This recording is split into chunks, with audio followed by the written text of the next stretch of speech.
Hey guys, Dr. Justin Marcagiani here. Really excited for today's podcast. I got Daniel Hill back on the podcast, new and improved audio. So we're really excited to talk about ways to release and address previous trauma, past trauma. There's going to be a lot of tools, right? Your conventional ways of dealing with it is talk therapy for years and years and years, which may be fine to help address and kind of wrap your head around what's going on in your life. But we want additional tools that are going to try to get to the root cause. Excited to have Daniel back. Daniel, how are we doing today? I'm in good spirits. Always good to talk to you. Awesome. Very cool. And then we put your coordinates and your link down below here if you guys want to reach out. We have a schedule link if someone wants to do a discovery call with you to reach out to see if you're a good fit to kind of help with some of these tools and kind of address some of these past trauma. We'll put a link down below. People can reach out. So that's there for y'all as we go. So Daniel, first off, kind of tell me like how you got to this place where you're like, hey, the conventional talk therapy type of ways to address trauma and emotional stress aren't working. What made you look for a better mousetrap, so to speak, to address these issues? Because I wish to change my own life. First and foremost, I was looking to grow and expand and move beyond limitations that psychological healing hadn't been able to address. So I started to go deeply into the unconscious. The first port of call was hypnosis. And I was fascinated about hypnotism and then hypnotherapy. I'm a clinical hypnotherapist. But then I just went deeper and deeper, and there are so many different tools out there. And really, my nature is a questioner and I'm an investigator. And so I just kept discovering more and more. So I'm a connoisseur of all different things that improve our emotional well being, where we have traditional talk therapy is about psychological well being. And that's an important part. I still do that part. It's a necessary part in my work. But we're equally addressing the unconscious with the emotional aspects. So you've got an understanding. I know that Dr. J does a little of this from time to time and recognizes that, you don't have to do the whole form of tapping. You can just find certain tapping points. Like, for example, if everybody who's on this podcast is watching and the ones on YouTube after and all the other social media parts, just start tapping this point. Just start tapping this point, just one point. So we have these different meridian points essentially, and then energy kind of flows through these different meridian points. These are the same kind of meridian points that an acupuncturist may put a needle into. And essentially, we have energy flow going through our body, whether we call it our nervous system, whether we call it chakras, whatever terminology, we recognize there's some kind of energy, whether it's blood flow or nervous system energy. And essentially, when there's stress or trauma, sometimes that flow gets disrupted, correct? And so we're trying to almost smooth it out. Is that kind of the Absolutely. thinking of that? I saw an acupuncturist all the way back in the late 90s, and he talked about getting the whole system to be in flow again. And we have blockages when we get afraid or when we feel disrespected by someone or we get angry about certain things. It's okay to have emotions like this. It's okay to be afraid. It's okay to get angry, but it's whether that emotion stays there. And I like what you've said throughout the years, which is about closing a loop. Yeah. I'm correct in that. Yeah. So Yep. why don't we close a loop? What's the problem? That anger shouldn't be going on and on and on and on. That fear shouldn't be going on and on and on and on. And when we are struggling in life, it's because it's like that. Now, I know we've got outward stresses in life, everybody has, but equally, we can use these tools in order to grow and to be able to help to adapt to life, because life is constantly changing, like we're constantly Yeah. changing. So Yep. these tools will help us have more emotional mastery. So we're not in those completely overwhelmed states all of the time. So let's talk about just your conventional talk therapy. Where is that helpful? I mean, I look at it as like conventional talk therapy is helpful if someone has some issues or trauma that has happened to them and they're just trying to understand it from a conscious perspective. Maybe they have some poor habits and they're trying to talk and say, "Hey, what can I do to bring in new habits in my life to help address whatever's going on?" Maybe they're running to drugs. Maybe they're running to risky behaviors, right? Maybe they're doing a lot of things that they know aren't good, but they're trying to get new habits in. I think that can be helpful to have and to create an awareness. Obviously, sometimes there's self-sabotage that can disrupt a lot of these habits, and we can talk about that down the road. When do you find talk therapy helpful? And then when do you hit a wall with it? When I'm doing a consult, I have to talk to the potential client beforehand. And the first few sessions will do a mix of both, because you've got to address the psychological and the emotional. So we're talking about thoughts, which is the psychological part, and feelings, which is the emotional part. I don't have a set pattern of working. It depends. Everybody's different. There's a famous doctor, and I can't remember his name, but he said, I never treat a disease, I treat a patient, or I treat a Yeah, person. yeah, I've heard And that so I'm the before. same when anybody comes to see me, regardless of whatever label they've been given, I'm working with them in order to help them to grow. So I think the war will be when I've occasionally picked up clients who've been, they might even still be in psychotherapy. Like I've had 4 years of psychotherapy and I don't want to stop going, but what is it that you do and how can you help me? And that's because there was somebody I saw who was actually, they became an EFT practitioner. They trained as a psychotherapist, and she summed it up in as much as she said, I can help somebody in one session using something like EFT, which would usually have taken me 10 sessions in Yeah, psychotherapy. yeah. I mean, I look at conscious kind of talk therapy. Part of the benefit is a lot of people just bundle stuff up, and just the idea of talking about it and bringing it out does something. There, it is Yeah, cathartic. But okay, now absolutely. you've done that 3, 5, 10 times. You're continuing to talk about the same issue. Is there a pattern? Is there a habit in your life you have to neutralize? Okay, no, but you're still talking about it. It's still bothering you. Now we got to dig in deeper because there's probably some kind of subconscious kind of release. I mean, I look at it like it makes sense. Our nervous system is always trying to see patterns. Like if you live next to a forest, and this is hundreds of years ago, and the neighborhood kid got killed by a bear in that forest, you're probably going to be walking by that forest with lots of anxiety, or you may even not walk there because your nervous system is linked up death in that forest. So it makes sense why there would be anxiety, because your body's trying to keep your nervous system on high alert so that doesn't happen to you, because we're geared for survival. But now let's kind of prime that into I got in a car accident. I had a significant breakup with a spouse. Well, what are you going to do? Not get in your car again? Not have a relationship again? So that's where Right. you have these traumas. Like, Right. well, now what am I going to do with that? Because I still want to get in my car and go to work, or do what I have to do. So can you kind of Absolutely. address that a little bit? We can't stay put. Life is a flow. Mhm. Trauma will happen, but we have to find ways of releasing those traumas. So let's pretend I have that issue. Let's just say I have a Okay. trauma.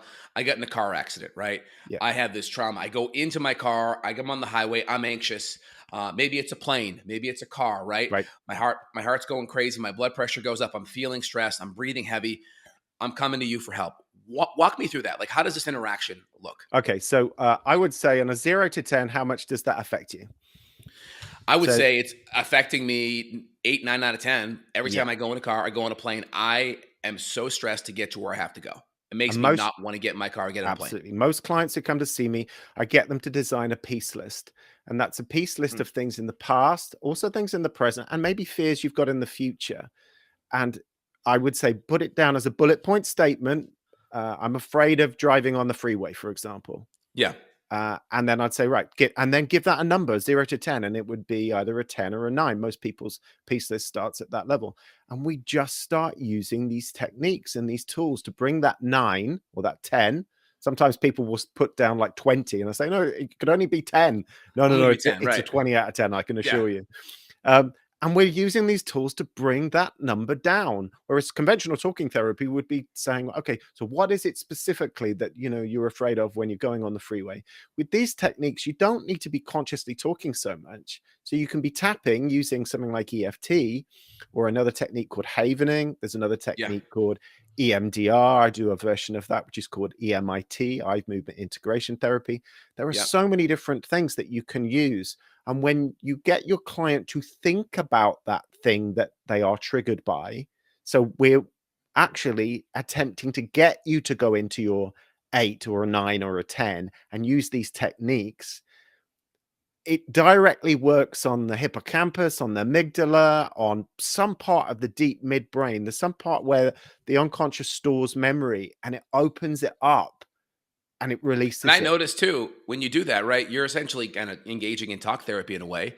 And You it's are, almost to an interesting because extent.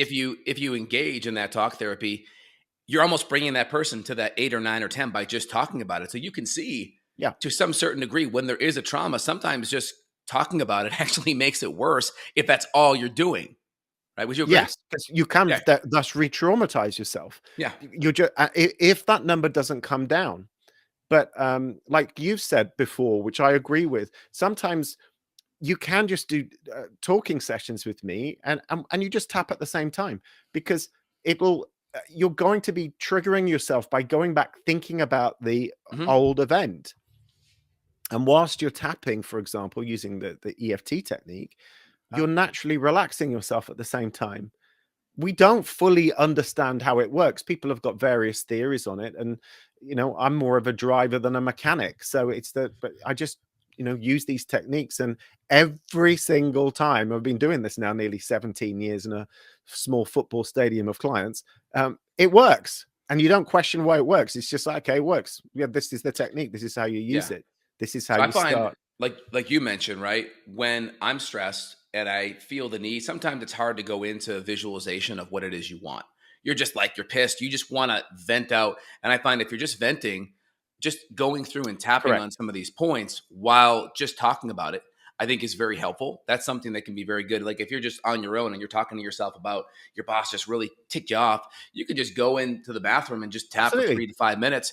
And I kind of Absolutely. like what you said, right? You kind of get that gauge of like, all right, I'm at 8 out of 10 or 7 out of 10.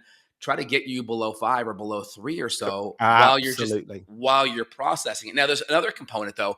I do feel the accountability aspect is so important. So I know when you do a lot of this, there's a lot of incantation or just talking about the fact that I'm taking accountability and I accept myself. There's something cathartic and healing to that. Accountability works on every single level of your life. So why wouldn't it be any different to this work? It's the same doing what you do for a living and Mhm. what you're putting in your body. It's the same level of accountability to understanding that I can't live like this, and I need to change, and I'm prepared to change, and I will do whatever it takes to change until I get that change. There's a little message up here, but Inna Yeah. on Facebook, and I was just going to address that briefly because Yeah. it's kind of a similar thing. She's put, let's talk about losing love when your parents die. Well, it's the same thing, I've worked with clients sometimes, and they've never cried. They've never gone through uh, an emotional healing regarding the loss of a parent, and that emotion has been stored for 6 decades. And you start working on it, it might have been because their mother passed away and they were brought up by their great aunt, and the great aunt went, no, that's enough of crying with, no, your mother's gone now and that's it. Yeah. Well, where's that emotion going to go? It doesn't just disappear. And they do say Right. time is a healer, but I'm sorry, I don't agree. There are emotions that need to come out and to be released. So if you have lost your parents, I'm very sorry to hear that, but it's something that you have to realize that it's a process that you've got to go through. That there is a great saying, the only way out is through. The only Yep. way True. out is Mhm. through. We can't go round this problem. We can't go under it or over it and pretend it's not there. Life is about this process of growth and transformation, and losing loved ones is part of that journey. And if you can go through that and use some of these techniques, but just the grieving process is so important. There's two great sayings also, that what you resist will persist, and what you don't feel, you can't heal. So by fully feeling these emotions and processing them, not just staying put, but processing them, really going into it and feeling that you're moving through it and you're going to the other side of it, because there's something on the other side of grief. There's a peace on the other side of fear. There is a peace on the other side of anger. There is a peace. All of these emotions, everything that we go through, there's something on the other side, and we must keep growing. We're either going upstream, we're clinging onto the riverbank, or literally there we go, or we are going downstream. And we have to go downstream on every area in our life. It's about letting go and letting flow. That's how you move forward. That's how you grow. That's how you strengthen. That's how you start recognizing that life truly is abundant and it's okay. but most So we people talk get about the stuck. 5 stages of grief, right? This just Right. says divorce, but you can ignore it. It's the same stages: denial, anger, bargaining, depression, acceptance. Yeah, When you're that's the applying, let's say, tapping, right? right. Or hypnosis or EMDR, I'd like you to kind of talk a little bit about that and just kind of give an example about that in a minute. But like, where do you plug these techniques in when someone's going through this type of process? I mean, obviously, maybe denial, it may be a little bit hard, but how do you plug this into your treatment? Yeah, most people who are in denial don't become clients. Right. People who are angry, they might well become clients. I probably pick clients up in the bargaining stage where they've done a great deal. They're not in Mhm. denial anymore. They're not in anger. This is actually the 5 stages of death and dying by Elizabeth Kubler-Ross, who was a brilliant Swiss American psychotherapist in the 70s and 80s. So when we get to a sort of more of a place of bargain, the bargaining is it's like, you know, when I've talked about the riverbank, the bargaining is like, okay, I'm not going upstream anymore, but I'm equally not going downstream. And I'm going to let go a little bit, and then I might go upstream a bit, but then I'm going to cling onto the riverbank. So really, it's what is that? It's what was it? Denial, anger, bargaining, depression, and acceptance. Well, why would be depression part of that? Well, depression is because we have to fully let go, and we're going to get depressed because we don't want to fully let go, but we have to Mhm. fully go through that process and let go and let flow and go downstream, because bargaining doesn't work. Bargaining will That makes not sense. work. The mind will try and do it, but it won't work. We have to fully let go. Makes sense. So I come into you, right? We're talking about the flying trauma or the Right. trauma in the car, right? Yeah. You have all these different techniques. We Yeah. have NLP, which is kind of, there's, some element of hypnosis in there. Correct. We have hypnosis in general. You have tapping techniques, EFT, different variations on that. You have EMDR, doing the eye movement, which a lot of that can be combined with EFT. There's havening, there's other types of techniques. How do you blend these techniques? And can you kind of just give a brief overview of each technique and kind of why you've incorporated it into your kind of healing plan with patients? Okay. The reason why is because they all work. And Hmm. I also work very intuitively. So I will sense sometimes that one technique is not necessarily going to work very well for some people. Some people really don't like tapping. They really don't like doing it, and they will prefer doing other techniques. So the tapping technique we've already talked about, again, it releases stress. You're tapping on acupuncture points, which is acupressure points. And whilst doing that over a period of time, a minute, 2 minutes, 5 minutes, if you're doing it in a 90-minute session with me, my God, you're going to really shift a lot of stuff. The eye movements, that is partly in the EFT technique, but that is a separate technique in itself. I don't know whether you know this or not, but Gary Craig, who was the co-creator of EFT, which came Hmm. from thought field therapy, TFT, from Hmm. Dr. Roger Callahan, had studied Hmm. NLP. And so there are little bits of NLP in EFT, just in the way of you word things. Um, NLP stands for neuro linguistic programming. So that is the Because language there's the that, part where you hit the gamut, right? You hit the gamut, and then you're doing the eyes, right? right? So that's kind of Absolutely. bringing in a little bit of the EMDR, right? It's bringing in absolutely correct. Absolutely. And looking down hard left, looking down hard right, Yeah, rotate your hard eyes all the right, way yeah, one way, right. rotate the other way. With And that's havening, getting they different just, parts of the brain. People are like, "Oh, that's so weird," but what's that doing in the right. brain? Okay. So what's it doing? So, all right. Okay. What I'd like you to do right now, everybody, right now. What did you do last night at 9 p.m.? Go back to that memory, right? What did Dr. J just do? He went up here. Look, Got it. everyone. He went up here. That's right. Because memory, what you were seeing something. So this is memory is generally associated to this side. So we go, oh, what was I doing? What did I see? What did I hear? And what would happen if your front door was painted yellow? I'm assuming you don't have a yellow front door. What would be that like? Most people would go up here because they would see this is visually constructed. And what would it sound like if you became like Mickey Mouse? You'd go to over here. So this is when you kind of sometimes pick up little cues and you think, someone's lying. They're not telling me the whole truth. What is it that they're saying? It doesn't really make a lot of sense. So that's probably because when they're telling you a story about a memory, they're looking more over here and constructing it. We should be looking more over here. So this is why we use the eyes, because when we're talking about memory, we're talking about this. But equally, people will project fear into the future, and they might be seeing, oh my goodness, well, let's use the freeway, for example. When I'm down the freeway, oh my God, well, what would happen in the if that happened, if the wheel came off like it came off before? And suddenly you've constructed this whole worst case scenario that doesn't exist, but it does exist in your mind because you're up here. It's in part of your unconscious is projecting that in the future.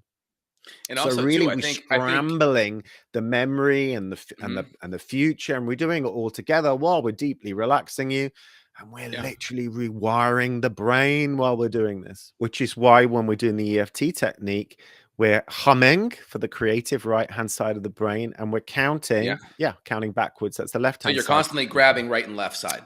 You're lighting your brain up like a Christmas tree as much as you can. And so you're literally getting the brain to really work. And I've got really creative. Justin knows this because I've been very creative with him over the years doing various things. And so, like, you know, I'll do things like, I'd like you to, when we're doing the left or right-hand side brain hemispheres, I'll be sort of saying, okay, think of food groups and just start right now. They could be talking about something really traumatizing. And then I'll just go, right, okay, take a pause. Right, what number are we at now? And they might go, okay, I feel like at a 6. It's no longer a 9, but it's a 6. Excellent. Think of as many foods and just go up the alphabet. Apple, banana, please continue. And they're like, what? What am I doing? And suddenly the brain's lighting up in a completely different way where they're no longer talking about the trauma. And they're suddenly thinking about a carrot and a date and an egg and flour and all these things. And then, okay, brilliant. Well done. And now go back to the trauma. And we're going to talk about that again.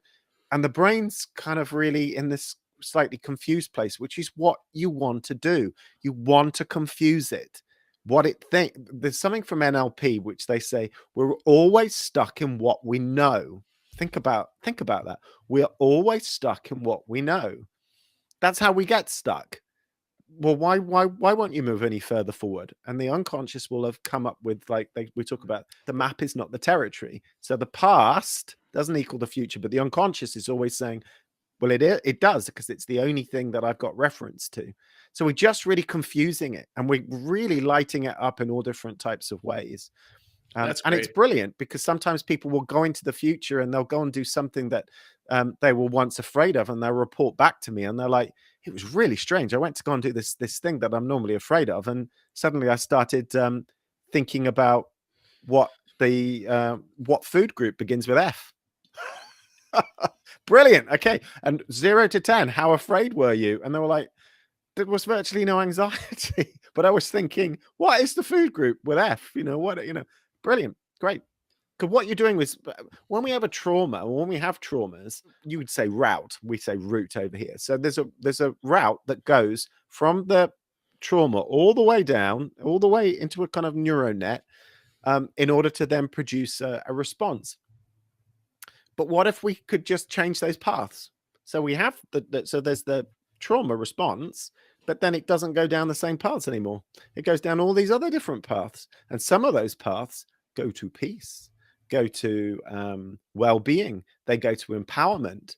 They go to flexibility. Why do we get stuck? Why do we struggle in life? We don't feel like we've got the resources. And a lot of that comes from childhood. Why does it come from childhood? Because this is where you didn't have to have trauma in your childhood, but you might just have experienced what I call limited belief conditioning. And then you come up with just a resourcelessness as an adult. You just feel like you haven't got the resources. Why? You didn't suffer trauma. We're not looking for big trauma. It's just perhaps sometimes there's limited belief conditioning, which is we learn to become resourceless, that we haven't got the ability. And it's a complete lie, total lie. But the brain is going, no, we don't have the resources. So let's not even try. But like with what you said earlier about accountability, this is why you can recover from all different types of things. This is why you can get better.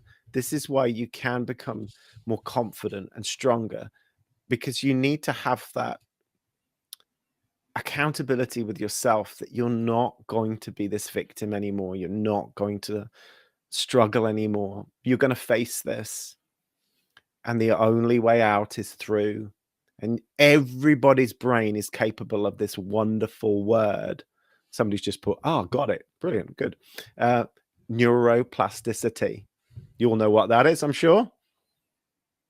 Yeah, absolutely. That's the brain kind of rewiring pathways. And so essentially, when we have trauma, it's like you walk the path a certain way for 10 years. That path is clear, and you're going in there, you're doing all these things to scatter that path and then create a new path that's more efficient. Absolutely. And then the neuroplasticity is that new path being created.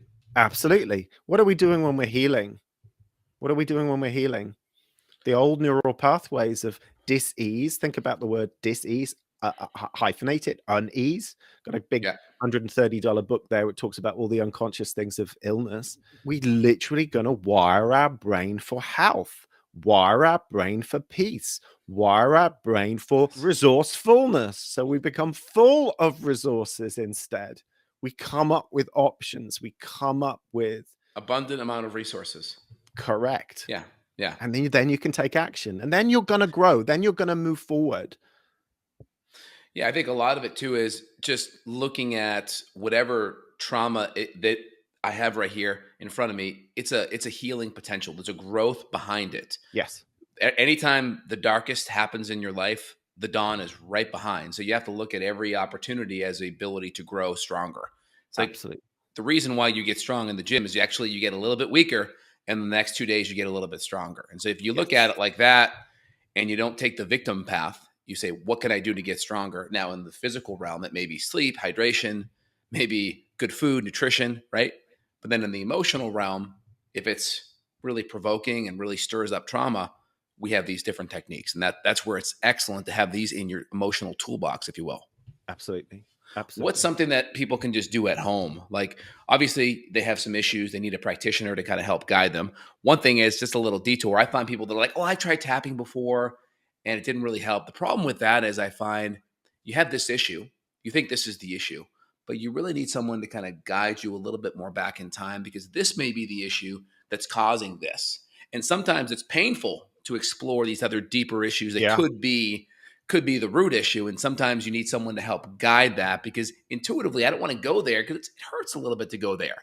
Yes. And so that's where I find sometimes, hey, I have this outward manifestation that I think is the problem, but it may not really be the issue. And sometimes you need some guidance to go through that and hit it from a lot of different angles. Yeah, I think it's just people that say, well, I did this once because I watched the YouTube video and that didn't work. My meditation and Tai Chi teacher just sort of said, oh, you're struggling with some anxiety. I learned this technique on a beach. This is like the early 2000s. This was like, it cost her a lot of money to do back then.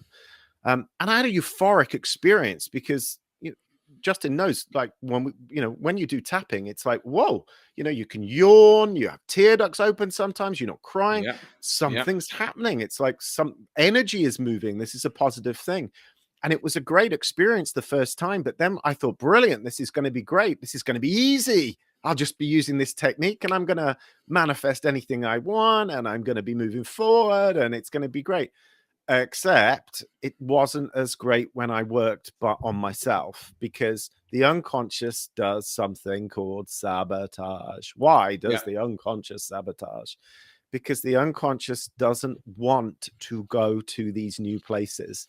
The unconscious is... It's not familiar. It's scary.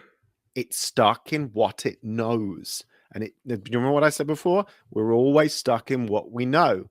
So when you're working with a practitioner, when you're working with someone, they're coaching you in order to be able to move forward to the outcome that you wish to be moving towards too. And they're going to hold you accountable even more so than yourself. So you've got a double dose. If you're fully accountable and you're working with a coach who's helping you to become accountable, it's like 200% accountability. You're going to be moving further towards your outcome. I had experiences like this, but I would say deeply intuitively that I knew that it was an unconscious issue and I knew that I had to continue to address the unconscious. Nobody's issue is ever too big. Like literally, we've talked about this in the last few weeks about small steps. It may be that what you're trying to do is use this technique on something that's, you know, an enormous issue, and you're able to maybe do 5% effect on what it is. And then you can go, well, it doesn't work. You know, it's 5%. I haven't got anywhere. What, you know, that was my experience when I started doing it by myself. And it wasn't until I worked with practitioners did I start getting real sort of shifts forward. And I started then beginning to understand my brain, how to be able to move forward, how to coach myself. This is something that I do actually, which is I say I coach people to coach themselves.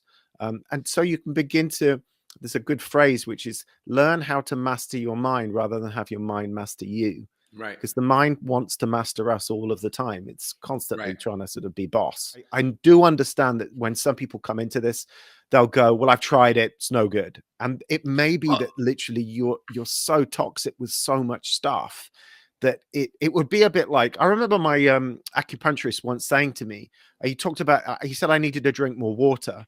And he said, it's going to take a while for that to affect you. He said, if you poured a pint glass of water over a desert, it will just run off. yes.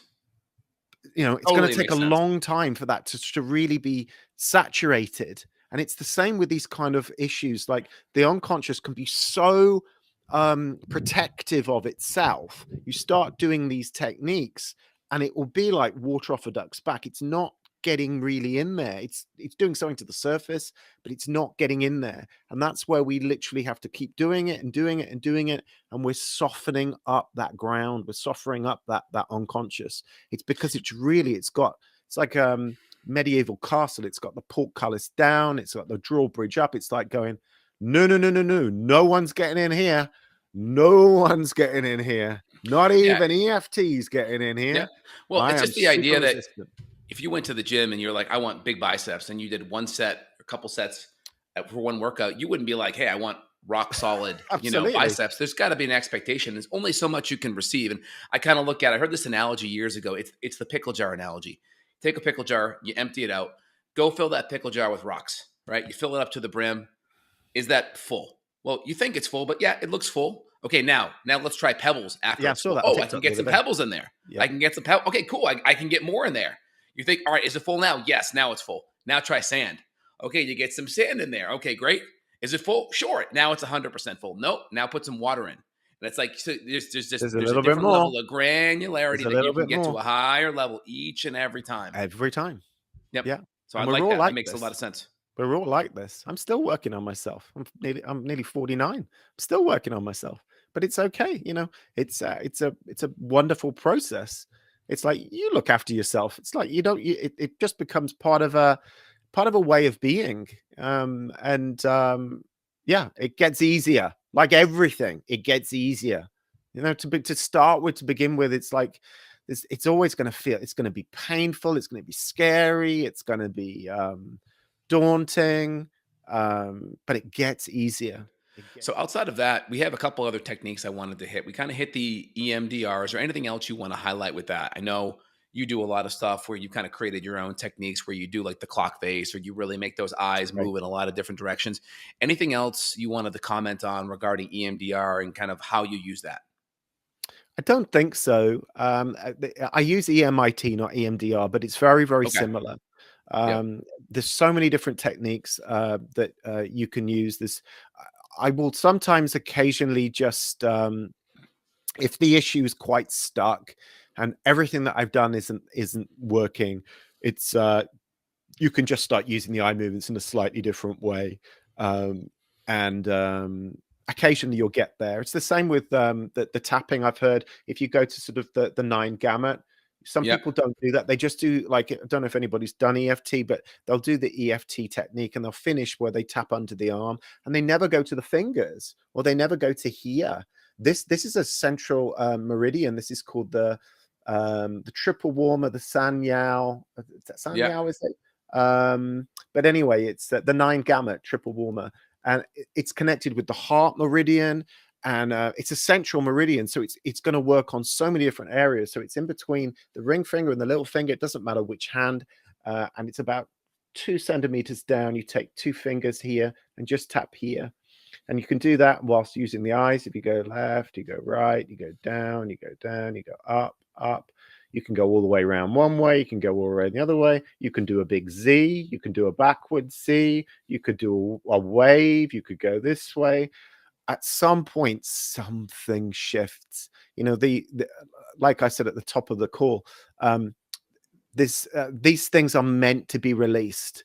The unconscious actually wants to release them. It's just afraid of doing so, but it's part of the necessary process. You know how the ice caps are melting and the polar bears are in less numbers than ever before.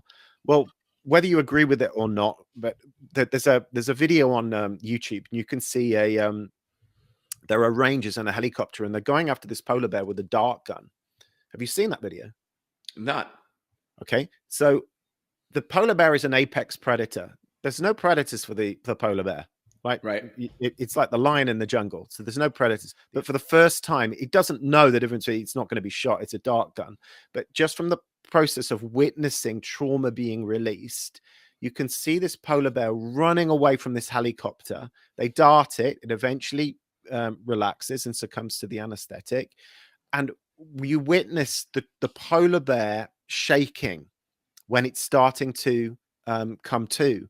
And they say it's okay. What it's doing now is releasing trauma. And that's what we have all lost. We've lost this ability to discharge trauma as a species. They say the only animals that don't discharge trauma are human beings, zoo animals, and pets. So wild animals will have an instinctive way of discharging trauma. There is something called trauma release exercises, TRE, and you can actually bring on the shaking part of which is your witness, which is what the polar bear is doing. It's another part of releasing trauma. People who have done microdoses of psychedelics will report that the tear ducts open and they shake sometimes as well. So that's part of a natural response to releasing trauma. Now we can do that. By the way, I just want to interject one thing here, because you said something really important. People talk about, like, oh, I did ketamine. Oh, I did like ayahuasca, these different kind of medicinal medicines. And that just totally allowed me to release all my trauma. How does that work? Is there something to that? I mean, my big concern is I would think you need someone to kind of guide you through that process, because I think just taking a drug and it altering your brain state, there has to be some guidance to address it. How do you split that? How does that work compared to what you're doing? It's okay. So it's similar, but again, like you've said, you're not going to be guided. And the danger with that, your unconscious is going to dump too much too soon. There'll be some hallucination too, right?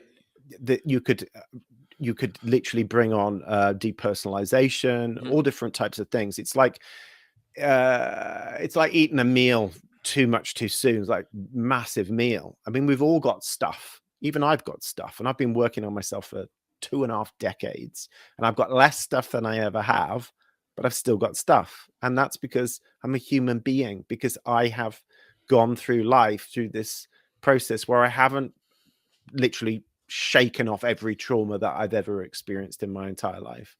How does that work, though? Just kind of comparing what you're doing to someone that's like, oh, I'm going to just do some ketamine. Oh, I'm going to do some ayahuasca, and that's going to resolve my trauma. What's the difference there? I don't mind saying I have done ayahuasca, and I've done ayahuasca retreats as well. And I've witnessed people on that path who you've still got to do the inner work. It's not just taking something and then it's like it's all going to be done. You still have to. I mean, we haven't even talked about the Enneagram, which is part of psychological. It's part of psychological well-being. That is, it's to do with the mind. It's not a one-stop shop that I'm just going to take this and then everything's going to be better.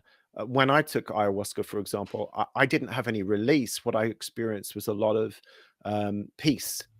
It could be really great for, I mean, people who've been addicted to marijuana, even just general smoking, drinking. It can be very helpful. I think, you know, well, a lot of these things you've got to be. I would encourage people, go to where you're drawn, go to where you feel a pull. clients sometimes when they work with me, they say that they're pulled to work with me. It was the same when I did all my studies. I was pulled to go and do my studies in London. Someone said, am I in London? No, I'm not in London. I'm in the home of Led Zeppelin, which is a little town called Kidderminster. You can go and research that. But I see people It's the online. same time zone. You're still 0 GMT, correct? Oh, but there we go. Okay. Yeah. So trying I'm to figure out online time zone now, thing. like Dr. J. I don't see clients in person anymore. So everything's online. I work around the whole world. I was drawn to doing it, and it was beneficial, but it's not the only answer. There are so many different answers to experiencing greater psychological well-being and greater emotional well-being. It can be beneficial if you're drawn to going to do it. It can be beneficial, but you need to be aware that potentially, particularly if you're doing it unguided, you might bite off a lot that, and you've then got to digest that. When you're doing this work, it becomes more easily digestible. I often work in 6-month packages to 12-month packages. So that's like change is going to be occurring in that time frame. Also, I met a lot of people with still an enormous amount of trauma. And sometimes they would take something like this, even when they're guided. And it was such a thing for the unconscious to suddenly deal with. It was like they literally needed putting back together after doing it. It's an enormous thing. I think I was only drawn to it after I did a significant, and I mean significant, amount of inner work already, that I felt prepared to go to this next level and this next stage. It's not for everybody. It's not the complete and utter answer. Even the shaman, for example, I was a nice guy, but I wasn't thinking that's a highly evolved being. I still thought there was work there and work to do, and he'd done a lot of ceremonies and a lot of things. I know psilocybin is now legal in a few states in America. I think is it California and Colorado? I think. Again, it's going to work on the unconscious, but you're talking, you've got to do these things with a great deal of respect. And again, we're coming back to that accountability. You're going to go in to do something, and you need to be prepared for what will happen. Like when people are working with me, I fully respect what they're doing and what they're entering into. It's life-changing, and it's difficult, and it's hard, and it's a process, but it's worth it. Mm-hmm. Very good. Anything else people listening can do at home? Just a simple exercise that can be done on their own to help address whatever's going on in their life that's difficult? Well, someone's put down here, meditation, mindfulness. Again, that's an enormous part of what it is that I do as well. It's important. Still the mind, anything that will help to still your mind, practices that still your mind. It's what actually got me into this in the first place. I was going to a meditation group, and then the leader of the meditation group talked about doing EFT. Things that ground you into your body as well. Anything that, yoga or even cold water immersion therapy could be really great. Even opening exercise, the heart, gratitude, just moving too. Moving, absolutely. It can be extremely, you can go for a fantastic walk in nature and just getting the body moving. All these things that we kind of, like, you and I probably take for granted now, but other people, they might be working behind a desk for 8-9 hours a day, and then they go home in a car sitting down, and they go and sit on a sofa. Okay, well, what part have you got your heart rate over 100 beats per minute at all? 220? All these things, there's lots of things. There's lots of things. Self-compassion, someone's put up there. Yeah. That's very good. Yeah. I like it. Well, put the links down below if anyone wants to reach out to you, Daniel, to have a discovery call or kind of dive in deeper, to kind of have someone guide them, right? No one goes to hike Mount Everest on their own, right? They're typically going to get some Sherpas and some local people to guide them along the way, because there's a lot of obstacles.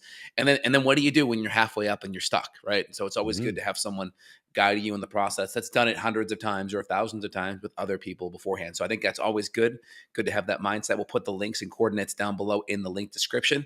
Anything else, Daniel, you want to leave the listeners with? You want to give your social media coordinates, website coordinates? Yeah, you can just put Daniel Hill Coaching. You'll find me on YouTube. You'll find me on TikTok, Instagram, LinkedIn, Facebook, all the usual suspects. I'm out there. There's a lot.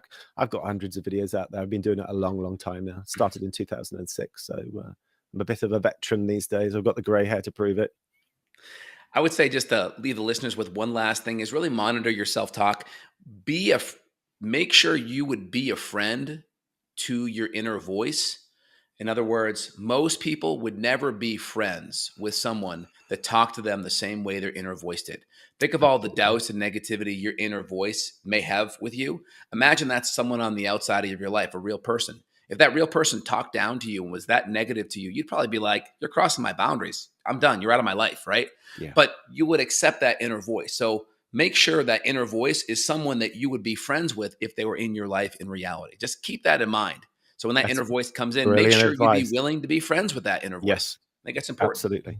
I think it's where a lot of the NLP stuff comes in, because it really looks at the pictures that you're having in your mind Yes, and realizing that everything, and that voice. even the bad voice, has positive intention. We sort of think, this all this bad stuff is happening to us, but there's positive intention behind it. And a lot of that bad voice is sabotage. It's wanting you to believe limitations, because then you'll be safe. It doesn't want to expand and grow and all that, because it's fraught with potential danger if we move beyond what we know. So I think that's really good. Something I summed up a phrase of: you cannot outperform the unconscious mind. If you think of every sports person who has a limitation and they almost win a major, or they get the yips in golf or something like whatever. There's an unconscious sabotage pattern in there. So you can't outperform it. So if we're not going to outperform it, what we're going to do, we're going to work with it. You have to work with it. So that negative voice in the head, we've got to work with it, and we have to integrate it. It's only a part that's afraid, that feels unresourceful. We work with it, not against it. Love it. Awesome, Daniel. Thanks so much. Really appreciate Thank it. you. All right, guys, links down below if you want to reach out deeper. Again, thanks, Daniel, for being on the show. Guys, have Bye, a good everyone. day. Take care, y'all. Bye.